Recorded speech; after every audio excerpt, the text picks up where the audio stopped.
Allahu Allahu Allahu Allah Allahu Allahu Allahu Allah Allahu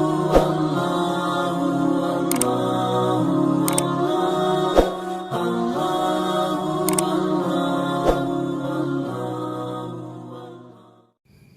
Assalamualaikum warahmatullahi wabarakatuh. Ayuhat tulab, kaifa halukum? Khair? Alhamdulillah. Anak-anak sekalian, gimana kabarnya? Baik ya? Alhamdulillah. Semoga kita semua dalam kondisi sehat dan dilindungi oleh Allah Subhanahu wa taala. Yang jelas, apapun dan bagaimanapun kondisinya, kita harus tetap berikhtiar untuk menjaga diri, terutama menjaga iman dan imun kita. Nabi Shallallahu Alaihi Wasallam bersabda bahwa mukmin yang kuat itu lebih dicintai oleh Allah Subhanahu Wa Taala dari mukmin yang lemah, dan kekuatan itu akan kita dapatkan kalau seandainya kita sehat. Baiklah, kesempatan ini adalah merupakan kesempatan pertama kita belajar untuk materi kelas 9. Di pertemuan-pertemuan sebelumnya, terutama di kelas 8, kalian sudah banyak diperkenalkan tentang fi'il mudhari. Ada yang masih ingat tentang apa itu fi'il mudhari? Ya, fi'il mudhari, fi'il itu artinya adalah kata kerja, mudhari artinya adalah masa sekarang atau masa yang akan datang atau aktivitas yang terus berlangsung. Yang dalam bahasa Indonesia biasanya fi'il mudhari itu ditandai dengan penambahan kata sedang, ya, sedang istirahat, sedang pergi, sedang tidur, dan lain sebagainya. Pada pertemuan kita kali ini kita akan mempelajari tentang fi'il madhi. Dan diharapkan setelah kita mempelajari tentang fi'il madhi ini, kalian bisa pertama menjelaskan tentang apa itu fi'il madhi, bagaimana cara membuat fi'il madhi, kemudian menuliskan perubahan fi'il madhi sesuai dengan perubahan domirnya, serta menyebutkan secara lisan perubahan fi'il madhi tersebut sesuai dengan perubahan domirnya. Untuk lebih jelasnya, silakan kalian saksikan penjelasan berikut ini. Dan sebelumnya mari kita awali pembelajaran kita dengan sama-sama kita mengucapkan lafaz basmalah dan doa. Bismillahirrahmanirrahim. Rabbi zidni ilman warzuqni fahma. Baiklah, di kesempatan ini kita akan mempelajari tentang fi'il madhi. Apa yang dimaksud dengan fi'il madhi? Fi'il madhi terdiri dari dua unsur kata. Yang pertama yaitu fi'il dan yang kedua yaitu madhi. Fi'il artinya adalah kata kerja dan madhi artinya adalah lampau atau masa lalu. Jadi fi'il madhi artinya adalah kata yang menunjukkan terjadinya suatu peristiwa pada masa lampau. Atau yang lebih sederhananya, fi'il madhi itu artinya adalah kata kerja masa lampau.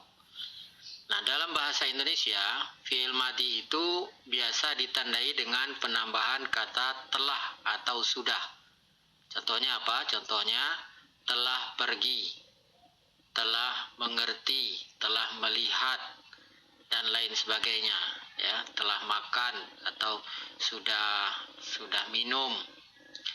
Nah, itu contoh-contoh fi'il madhi. Nah, untuk keterangan waktunya biasanya fi'il madhi itu ditandai dengan keterangan waktu, misalnya adalah sobahal yaum. Ya, sobahal yaum itu artinya adalah pagi tadi. Saya sudah makan pagi tadi misalnya. Kemudian bisa juga dengan kata amsi atau bil amsi. Artinya adalah kemarin. Kemudian keterangan waktu berikutnya adalah yaumal ahad al-madhi. Yaumal ahad al-madhi. Artinya adalah hari Ahad yang lalu, hari Minggu yang lalu. Atau bisa juga dengan qabla yaumain. Qabla itu artinya sebelum, yaumain 2 hari. Jadi artinya qabla yaumain itu 2 hari yang lalu. atau bisa juga dengan al-barihah. Ya, al-barihah itu artinya adalah malam tadi. Nah, ini diantara keterangan waktu yang menunjukkan kata kerja masa lampau atau fi'il madhi. Dan mungkin masih ada keterangan-keterangan waktu yang lainnya.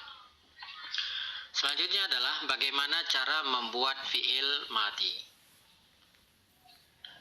Nah, kita lihat di tabel berikut ini. Pertama kita perkenalkan tentang beberapa domir ya. Beberapa domir. Domir itu artinya adalah kata ganti. Yang pertama adalah huwa. Huwa itu artinya adalah dia untuk laki-laki. Kemudian hiya artinya dia untuk perempuan. Jadi huwa dan hiya itu artinya sama-sama dia. Bedanya yang ini huwa untuk laki-laki, hiya untuk perempuan. Selanjutnya ada hum, mereka.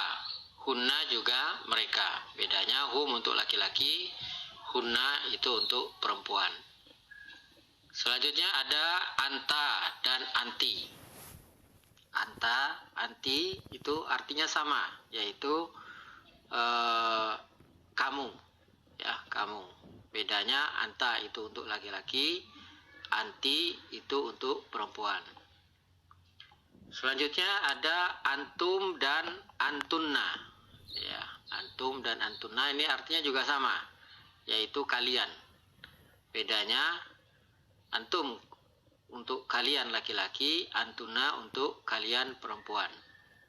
Selanjutnya ada ana, artinya saya.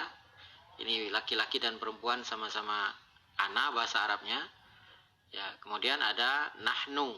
Nahnu artinya kami atau kita, baik laki dan perempuan juga sama ya, sama-sama nahnu bahasa Arabnya. Nah, itulah beberapa kata ganti dan ini perlu kita ketahui karena setiap pekerjaan atau kata kerja itu kan pasti ada yang mengerjakan. Nah, yang mengerjakan itu diwakilkan dengan domir-domir ini. Sebenarnya semuanya ada 14. Yang di sini yang kita perkenalkan ada 10. Mengapa 10? Karena 10 inilah yang paling sering digunakan, yaitu orang untuk jumlah 1 dan jumlah banyak. Nah, yang tidak disebutkan di sini adalah untuk jumlah 2. Ya, dia untuk 2 orang, kemudian kamu untuk 2 orang. Baik, selanjutnya kita masuk ke bagaimana cara membuat fi'il madinya.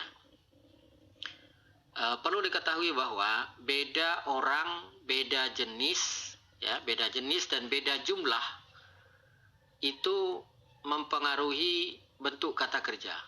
Jadi berbeda jenis, berbeda jumlah orangnya, maka berbeda juga bentuk kata kerjanya. Ya. Nah, di sini kita lihat di perbedaannya di mana, kita bisa lihat di rumus. Ya, di rumus ini bahwa di fi'il madhi ini nanti ketika domirnya berbeda, ya, orangnya berbeda, itu akan mengalami penambahan di bagian belakang.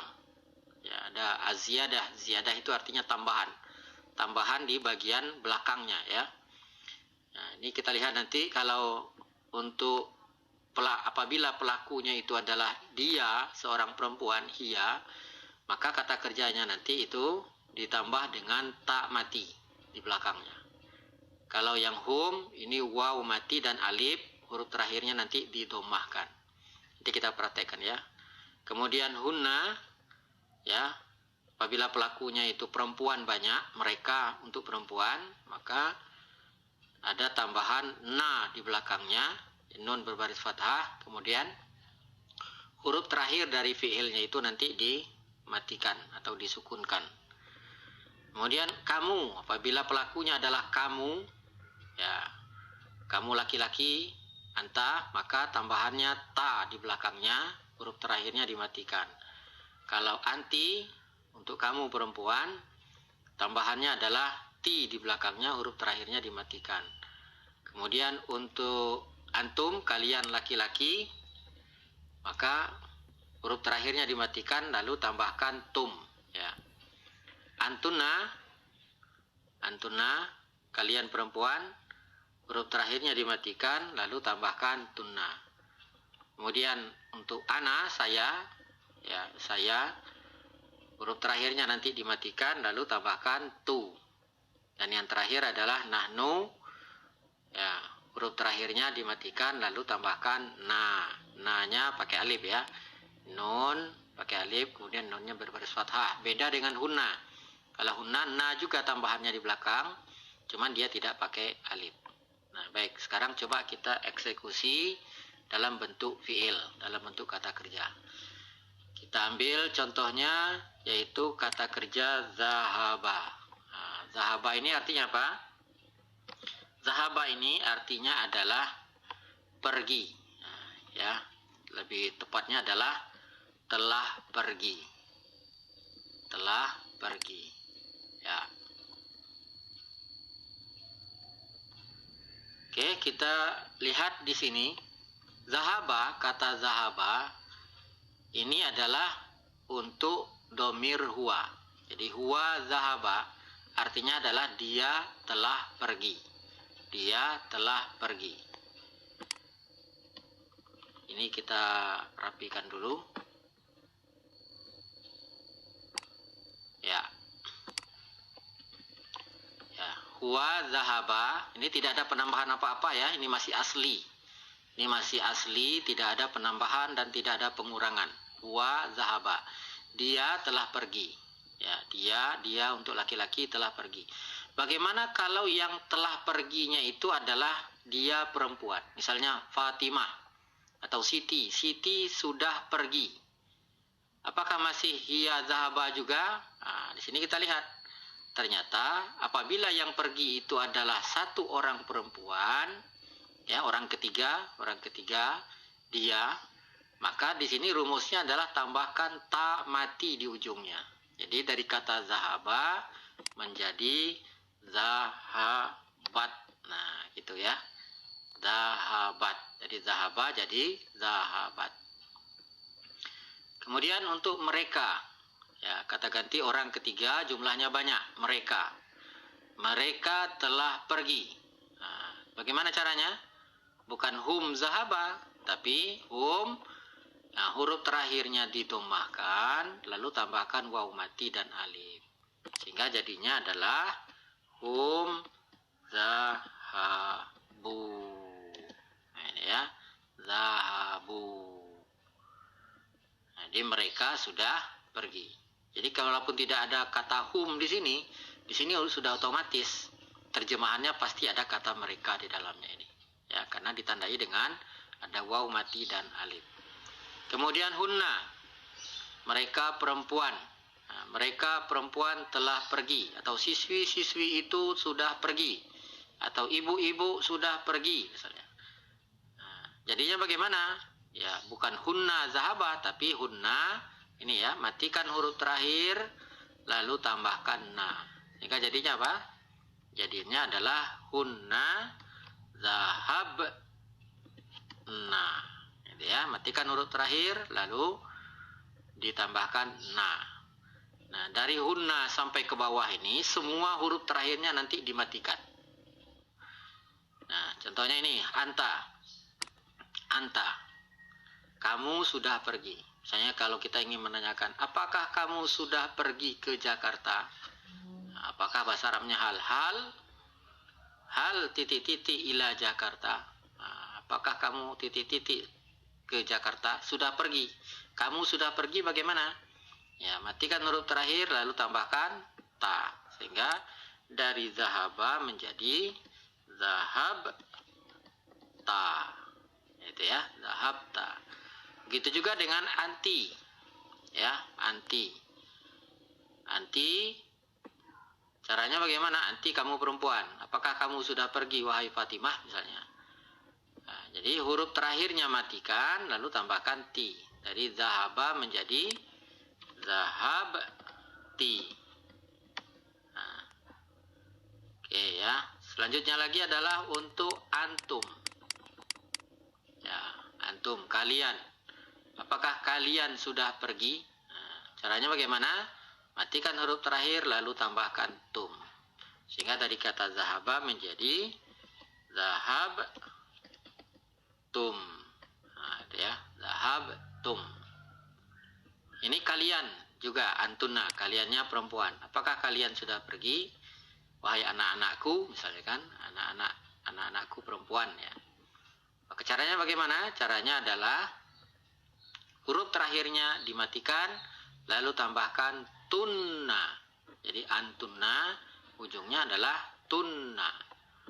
Jadi dari kata zahaba menjadi zahab tunna. Nah, gitu ya. Zahab tunna. Ana, saya sudah pergi. Jadi ana dari zahaba menjadi matikan huruf terakhir, tambahkan tu. Jadi ana zahab tu. Ya, ana zahab tu. Ana zahabtu ila Jakarta. Saya sudah pergi ke Jakarta. Jadi bukan ana zahaba, tapi ana zahabtu. Walaupun zahaba itu artinya juga pergi, tapi zahaba bukan untuk ana. Zahaba itu adalah untuk huwa. Ya. Yang terakhir adalah nahnu. Kami sudah pergi. Ya. Caranya bagaimana? Matikan huruf terakhir, lalu tambahkan na dan alif. Nun dan alif. Nunnya berbaris fathah. Ya, nah. Jadi dari zahaba dia berubah menjadi zahab na. Nah, beginilah cara merubah ya fiil madhi apabila pelakunya berubah. Jadi sekali lagi berubah jenis, berubah jumlah orang atau pelakunya, maka berubah juga kata kerjanya atau fiil madhinya. Demikian penjelasan yang berkaitan dengan fi'il madhi.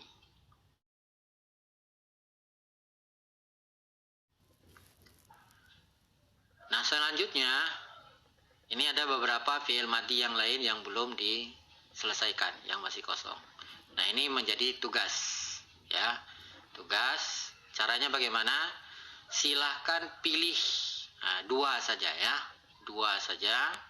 Silahkan pilih dua dari 4 fi'il madhi ini, lalu rubah sesuai dengan rumus-rumus yang ada sebagaimana yang sudah dijelaskan tadi. Nah, memilih dua itu syaratnya adalah boleh fahima dengan rokoda, boleh juga jalasa dengan nazoro.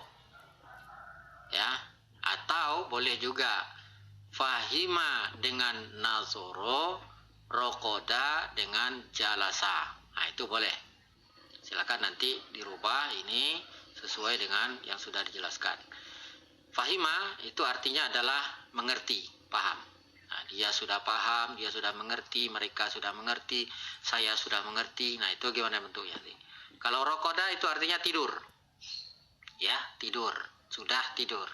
Jalasa artinya duduk. Jadi sudah duduk, dia sudah duduk. Kemudian nazoro artinya melihat, ya, melihat. Baik, inilah beberapa penjelasan yang bisa disampaikan berkaitan dengan fi'il madhi. Silakan nanti ini tugasnya, latihannya ya, latihannya diselesaikan, ditulis. Mudah-mudahan bisa mengerjakan latihan ini dengan